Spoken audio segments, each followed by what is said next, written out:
اعوذ باللہ من الشیطان الرجیم بسم اللہ الرحمن الرحیم۔ السلام علیکم ویورز، اس ویڈیو کو آخر تک ضرور دیکھیں۔ حضرت محمد مصطفیٰ صلی اللہ علیہ وسلم کی پسندیدہ غذائیں اور ان کے فوائد۔ ہمارے حضور نبی صلی اللہ تعالی علیہ وسلم ان غذاؤں کو ان کے ذائقے اور فائدے کی وجہ سے بہت پسند فرماتے تھے۔ کھجور اہل عرب عموماً خوراک کے طور پر استعمال کرتے تھے۔ حضور نبی صلی اللہ تعالی علیہ وسلم نے کھجور کی بڑی تعریف فرمائی، خصوصاً اجوا کھجور کی۔ حضور صلی اللہ تعالی علیہ وسلم کو کھجور بہت زیادہ پسند تھی اور اس کا بہت استعمال فرماتے تھے۔ رسول صلی اللہ تعالی علیہ وسلم کا ارشاد ہے کہ جو شخص روزانہ صبح کے وقت 7 اجوا کھجوریں کھا لیا کرے، اسے اس دن زہر اور جادو سے کوئی نقصان نہیں پہنچا سکتا۔ ایک اور جگہ ارشاد ہے، اجوا جنت کا پھل ہے، اس میں زہر سے شفا دینے کی تاثیر ہے۔ فوائد۔ کھجور ایک مکی غذا ہے، سب پھلوں میں سے زیادہ توانائی بخش ہے، جس میں انسانی کو جس قدر حیاتین کی ضرورت ہوتی ہے اسی قدر کھجور میں ہے۔ کھجور جسم کو فروا کرتی ہے، صالحہ خون پیدا کرتی ہے، سینہ اور پھیپھڑوں کو قوت بخشنے کے لیے اسے بہتر کوئی چیز نہیں ہے۔ روغن زیتون۔ حضرت محمد مصطفیٰ صلی اللہ تعالی علیہ وسلم نے روغن زیتون کو بہت پسند فرمایا ہے۔ نبی کریم صلی اللہ تعالی علیہ وسلم روٹی کو روغن زیتون سے چوپڑ کر تناول فرمایا۔ قرآن میں زیتون کا ذکر آیا ہے۔ رسول صلی اللہ تعالی علیہ وسلم نے ارشاد فرمایا کہ زیتون کا تیل کھاؤ اور مالش میں استعمال کرو، اس لیے کہ وہ مبارک درخت سے پیدا ہوتا ہے۔ فوائد۔ زیتون کا تیل دنیا کا واحد تیل ہے جو چربی میں تبدیل نہیں ہوتا ہے۔ یہ امراض قلب اور موٹاپے سے بچنے کے لیے انتہائی مفید ہے۔ روغن زیتون استعمال کرنے والے افراد دل کی بیماریوں سے محفوظ رہتے ہیں۔ زیتون جوڑوں اور پٹھوں کے درد، سانس کی بیماریوں، کولیسٹرول کے مسائل، بلڈ پریشر، گردوں کے امراض، موٹاپے اور فالج سمیت مختلف امراض سے انسان کو محفوظ رکھنے کی غیر معمولی صلاحیت رکھتا ہے۔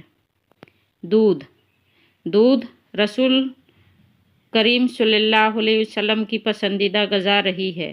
نبی کریم صلی اللہ علیہ وسلم کو دودھ بہت پسند تھا۔ آپ صلی اللہ علیہ وسلم اکثر گائے اور بکری کا دودھ استعمال فرماتے تھے۔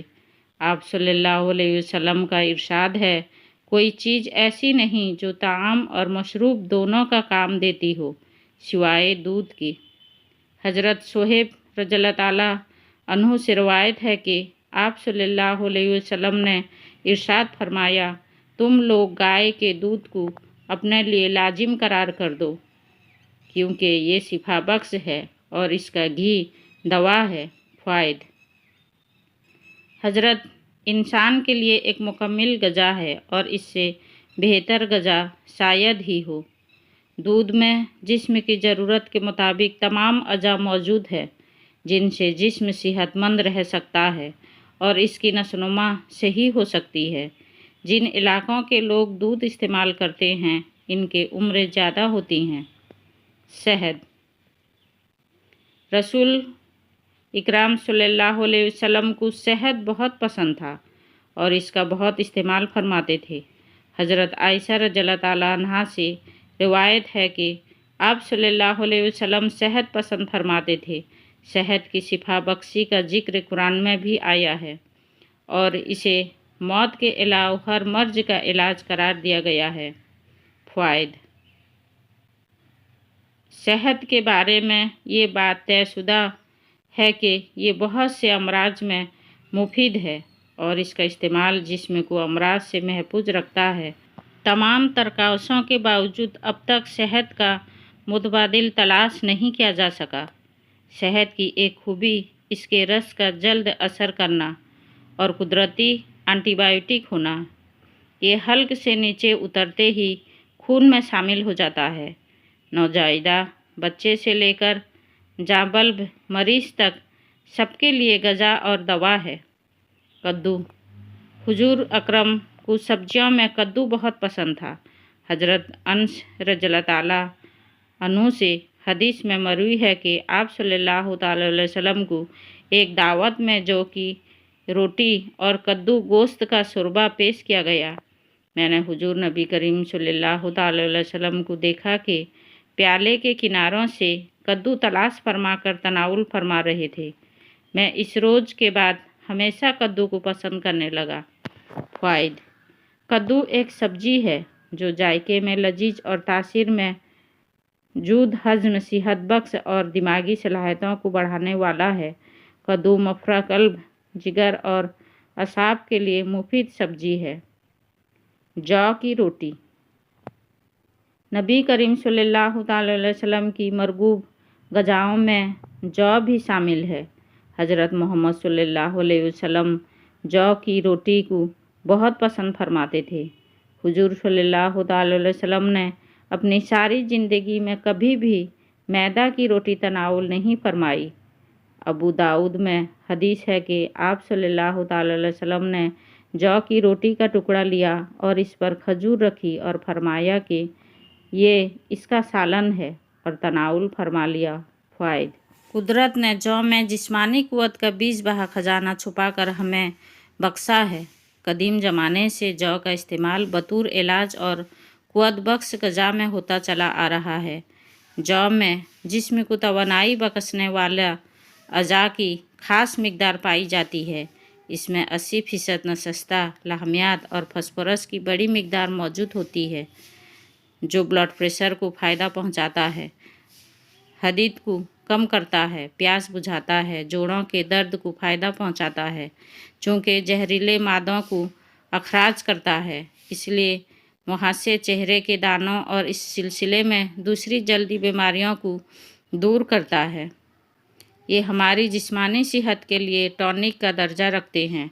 انہیں اپنی روزمرہ کی غذا میں شامل رکھیں اور صحت مند رہیں۔ سرکہ: ہمارے پیارے نبی صلی اللہ علیہ وسلم کو سرکہ بھی بہت پسند تھا۔ آپ صلی اللہ تعالی علیہ وسلم نے نہ صرف سرکہ کو تناول فرمایا بلکہ اس کی تعریف بھی فرمائی۔ حدیث میں ہے کہ حضور کریم صلی اللہ تعالی علیہ وسلم نے ارشاد فرمایا ہے کہ سرکہ بھی کیسا بہترین سالن ہے۔ حضرت ام ہانی رضی اللہ تعالیٰ عنہا فرماتی ہیں کہ حضور نبی کریم صلی اللہ تعالی علیہ وسلم میرے گھر تشریف لائے اور فرمایا، کیا تیرے پاس کھانے کے لیے کوئی شے ہے؟ میں نے عرض کیا، سوکھی ہوئی روٹی اور سرکہ کے سوا کچھ بھی نہیں ہے۔ حضور صلی اللہ تعالی علیہ وسلم نے فرمایا، وہی لے آؤ۔ وہ گھر سالن سے خالی نہیں جس گھر میں سرکہ ہو۔ فوائد: سرکہ کا استعمال ذیابیطس اور خون میں گلوکوز کی مقدار کو درست کرنے کے لیے فائدہ مند ہوتا ہے۔ سرکہ کا کھانے میں استعمال اس احساس کو بڑھا دیتا ہے کہ اب بھوک نہیں، یعنی انسان کم کھاتا ہے، اور اس طرح نظام انہضام بہتر رہتا ہے۔ گوشت آپ صلی اللہ تعالی علیہ وسلم کی مرغوب غذا تھی۔ ان حضرت صلی اللہ علیہ وسلم نے فرمایا، دنیا و جنت دونوں جگہ سب کھانوں کا سردار گوشت ہے۔ حضور اکرم صلی اللہ تعالی علیہ وسلم نے شوربہ والا اور بھنا ہوا گوشت شوق سے تناول فرمایا۔ حضرت ابو ہریرہ رضی اللہ تعالیٰ عنہ فرماتے ہیں کہ حضرت اکرم صلی اللہ علیہ وسلم کی خدمت اقدس میں کہیں سے بکری کا گوشت آیا، اس میں سے دست کا گوشت خدمت اقدس میں پیش کیا گیا۔ آپ صلی اللہ تعالی علیہ وسلم نے اس کو دانتوں سے کاٹ کر تناول فرمایا۔ فوائد: گوشت جسم انسانی کی صحت و توانائی کے لیے بہت مفید قرار دیا جاتا ہے۔ اس میں جسم کی طاقت و توانائی کے لیے اہم اعضاء ہوتے ہیں۔ انجیر بھی حضرت محمد صلی اللہ تعالی علیہ وسلم کی پسندیدہ غذاؤں میں سے ایک ہے۔ حضرت محمد صلی اللہ تعالی علیہ وسلم نے فرمایا، انجیر جنت کا پھل ہے۔ فوائد: انجیر کا پھل بڑھاپے کو روکتا ہے، یعنی اس پھل کے کھانے سے بڑھاپا جلدی نہیں آتا۔ یہ کمزور اور دبلے پتلے لوگوں کے لیے نعمت بیج بہا ہے۔ ماہرین طب کا کہنا ہے کہ روزانہ انجیر کھانے سے موٹاپے پر قابو پایا جا سکتا ہے۔ انجیر کے اندر پروٹین، معدنی اعضاء،